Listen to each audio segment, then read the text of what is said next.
अगर मैं आपसे कहूं कि इजराइल का प्रधानमंत्री अगर जिंदा भी हुआ तो उसको ढूंढ कर मारेंगे।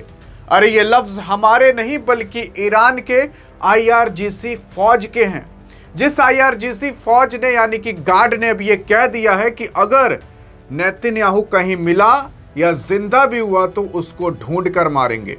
वो नेतन्याहू जो ईरान के अंदर कई सारी बच्चियों का कातिल है, वो नेतन्याहू जिसने ईरान के अंदर कई मासूमों की जान ली, उस नेतन्याहू को हम छोड़ेंगे नहीं। हम भले हार जाएंगे, हमारे साथ जो भी हो, लेकिन उसको ढूंढ कर मारेंगे। आज नहीं तो कल मारेंगे, कल नहीं तो परसों, लेकिन मारेंगे जरूर। ये कोई और नहीं बल्कि ईरान के लोग कहे हैं। सवाल उठता है कि आखिरकार नेतन्याहू जिंदा है कि नहीं। यार देखो, ये पूरा का पूरा किस्सा चालू होता है अमेरिका और इजराइल से। जब अमेरिका और इजराइल 28 तारीख को यानी कि 28 फरवरी को ईरान पर अटैक करके उसके सुप्रीम लीडर अयतुल्ला अली खamenei को मार देते हैं। वो सुप्रीम लीडर जो कि 37 साल से ईरान का एक शासक था, एक सुप्रीम लीडर था, उसको एक ही बार में टपका देते हैं। भाई साहब, इसके घर को उड़ा देते हैं। ये जहां पर रहता है पूरी तरीके से स्वाहा कर देते हैं। अभी तक पता भी नहीं लगा कि आखिरकार मारा कैसे गया था। इतनी बुरी तरीके से मारते हैं। और वहीं तक ये लोग नहीं रुकते, अमेरिका और इजराइल वाले। ये लोग भाई साहब ईरान के अंदर जो छोटे छोटे बच्चों के स्कूल थे, जहां पर 7 साल से 12 साल की छोटी छोटी बच्चियां पढ़ती थी, उन सब स्कूल को उड़ाना चालू कर दिए। फिर बाद में जब ट्रंप से पूछा गया तो ट्रंप ने कहा कि इसके बारे में मुझे नहीं पता। अरे भाई साहब, नहीं पता ये कौन सी बात है, नहीं पता। अटैक आप कर रहे हो, कोई थोड़ी ना उड़ाएगा दूसरा आकर। तो यहाँ पर जो बच्चियों के स्कूल उड़ाए गए थे, 160 से 170 बच्चियां मरी थी। आप यकीन नहीं करोगे। अरे केवल 7 से 12 साल की बच्चियां जो होती नहीं, जिन्हें आप और हम खिलाया करते हैं, जो किलकारी लिया करती हैं, जान जी 160 बच्चियां मार दिया था ये ट्रंप, ये इजराइल।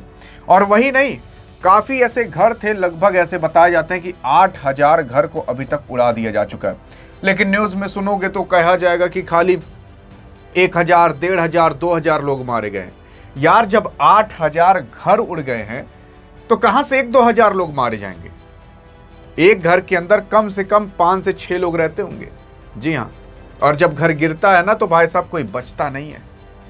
लेकिन बहरहाल अगर आगे देखने की कोशिश करोगे तो जब ये सब कुछ हो जाता है, अयतुल्ला अली खamenei को मार दिया जाता है, तो हाल फिलहाल अभी ईरान ने एक वीडियो जारी की थी जिसके अंदर दिखाया गया था कि कैसे अमेरिका ने मारा था, कि उनके घर पर एक बॉम्ब लाकर गिरा दिया, फिर उसके बाद बहुत बड़ा सा गड्ढा हो गया, अयतुल्ला अली खamenei यहीं पर मर गए, उनकी अंगूठी रह गई। फिर उस अंगूठी को उनका बेटा आकर पहनकर कहता है कि अब मैं मतलब अभी भी खamenei जिंदा है, क्योंकि उनका बेटा जिंदा है। लेकिन यहाँ पर ट्रंप के पास उसका आर्मी चीफ आता है, वो हंसकर बताता है और ट्रंप भी एकदम खुशी से झूम उठता है। लेकिन जैसे ही पता चलता है कि नया सुप्रीम लीडर मार्च के अंदर बना दिया गया है, तैसे इसकी टेंशन और बढ़ जाती है। ये ट्रंप जो सोचा था कि खamenei को मारने के बाद ये युद्ध खत्म हो जाएगा, पूरी तरीके से हम साइड हो जाएंगे, जैसे वेनेजुएला के अंदर उठवा लिया गया था राष्ट्रपति को, यहाँ पर सुप्रीम लीडर को मरवाने के बाद काम खत्म हो जाएगा, लेकिन उल्टा ही हो गया, बल्कि युद्ध और बढ़ गया खत्म होने की जगह।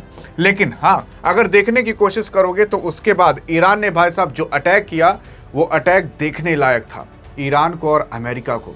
क्योंकि अमेरिका के कई सारे ऐसे सैन्य अड्डे जो कि उसने ईरान के किनारे किनारे बसे देश के अंदर बना कर रखे थे, अमेरिका के वो कई सारे सैन्य अड्डे जहां पर उसने 7 से 8 हजार के केवल रडार सिस्टम लगा कर रखे थे, उन सब को एक ही बार में उड़ा दिया गया, किसी और के माध्यम से नहीं बल्कि ईरान की मिसाइल के माध्यम से।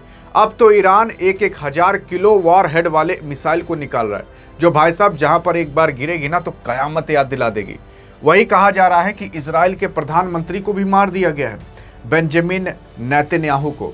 बेंजामिन नेतन्याहू जो कि आए दिन ट्विटर पर कुछ ना कुछ पोस्ट करते रहते थे, लगभग 8 से 9 मार्च के बाद अभी तक एक भी पोस्ट नहीं डाली उन्होंने। अभी हाल फिलहाल एक पोस्ट डाले थे जिसके अंदर इनको पकड़ लिया गया कि भाई साहब इनके हाथ में तो 6 उंगली दिख रही है, कभी दांत पूरा दिख रहा है तो कभी आधा दिख रहा है, पीछे का पर्दा कभी एक बार हिल रहा है तो एक ही पोजीशन में बार बार हिल रहा है, और किनारे किनारे झंडे हिल ही नहीं रहे।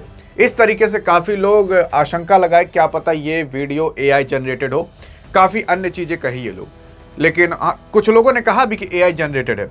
लेकिन बहरहाल अगर आप देखने की कोशिश करोगे तो ये देख सकते हो, दांत यहाँ पर आधा दिख रहा है, कभी पूरा दिख रहा था। फिर उसके बाद बेंजामिन नेतन्याहू को देखा गया कि वो अपने ही घर में भागते हुए दिखाई दे रहे थे अपने ऑफिस में। ऐसा कहा जा रहा था कि इनको पता चल जा चुका था कि अब बम गिरने वाला है, तो ये भागकर कहीं और जा रहे थे। फिर उसके बाद कुछ लोग कहे कि ये देखिए मार दिए जा चुके हैं, लेकिन काफ़ी ऐसी सारी वीडियो थी, काफ़ी सारी फोटो थी जो एआई जनरेटेड थी। लेकिन अब ये पुष्टि हो चुकी है कि बेंजामिन नेतन्याहू मारा नहीं गया, क्योंकि उसने खुद की एक ओरिजिनल वीडियो जारी कर दी है जिसमें वो बंदा, मतलब वो प्रधानमंत्री इजराइल का, एक रेस्टोरेंट के अंदर आकर कॉफ़ी पी रहा है और कॉफ़ी पीते पीते बता भी रहा है कि देखो जो तुम 5 उंगली देख रहे थे, 6 उंगली, 5 ही उंगली ये देख लो ये। हाँ, मतलब ये वीडियो एआई जनरेटेड नहीं है, जिससे ये पता चल जा चुका है कि भाई साहब इसके चेहरे पे एक भी शिकंद या एक भी खरोच नहीं है। इसका मतलब ये अभी इजराइल के अंदर है ही नहीं। मैंने आपको पिछले वीडियो में बताया भी था, अगर याद ना हो तो याद करिए। मैंने आपको बता दिया था कि इजराइल के अंदर मौजूद ही नहीं है और ये किसी को बताया भी नहीं जाएगा। या तो ये ग्रीस के अंदर होगा या तो अमेरिका के अंदर होगा। ये इतनी दूर होगा ईरान से जहां तक ईरान की मिसाइलें पहुंच ही ना पाए, और वो सबसे बेस्ट प्लेस है अमेरिका, और अमेरिका का वो दूसरा कोना जिस कोने तक ईरान की मिसाइल पहुंच ही ना सके। और इसी वजह से इस बंदे को अभी मीडिया के सामने और कहीं लाया नहीं जा रहा है, क्योंकि अगर बार बार लाया जाएगा तो ईरान को खबर हो सकती है कि ये बंदा अभी यहाँ पर है। कैसे खबर हो सकती है? अरे जब लोकेशन दिखाएंगे नहीं। देखो यहाँ पर ना, ये जो आदमी खड़ा है, मतलब बेंजामिन नेतन्याहू, इसके पीछे का लोग देखकर अंदाजा लगा लेते हैं कि आखिरकार ये कहाँ की दुकान हो सकती है, कहाँ का रेस्टोरेंट हो सकता है। इसमें जो आदमी दिखाई दे रहे हैं, कभी कभी होता है ना कि लोग गूगल लेंस पर स्कैन करके आदमी को देख लेते हैं कि अरे ये कहीं इसका ट्विटर हैंडल या कुछ और तो नहीं है। उसके माध्यम से उस आदमी का पता लगा लेते हैं जो पीछे दिख रहा होगा। उस आदमी का पता लगाने के बाद पता चलेगा अरे ये आदमी तो अमेरिका के वाशिंगटन का है, तो वहाँ पर जाकर ये लोग पता लगा लेंगे कि अभी बेंजामिन नेतन्याहू वाशिंगटन में है। इस तरीके से भी लोग पता लगा लेते हैं। तो इस वजह से ये बंदा सोशल मीडिया पर अभी नहीं एक्टिव है, नहीं आ रहा है। और हाँ, अब लेकिन आपके IRGC कोई और नहीं बल्कि ईरान की जो रेवोल्यूशनरी गार्ड है, उसने कह दिया है कि चाहे ये जिंदा हो चाहे मर गया हो, अगर ये जिंदा है तो इसको ढूंढ कर मारेंगे, जहां भी होगा वहां पर मारेंगे। मिसाइल से नहीं सही तो कैसे भी करके मारेंगे, लेकिन मारेंगे जरूर। मतलब इजराइल के प्रधानमंत्री को अब ईरान छोड़ेगा नहीं। आपके इजराइल के प्रधानमंत्री तभी बच सकते हैं जब ईरान पूरी तरीके से हार जाए, नहीं तो इन लोगों ने भाई साहब कसम खा ली है।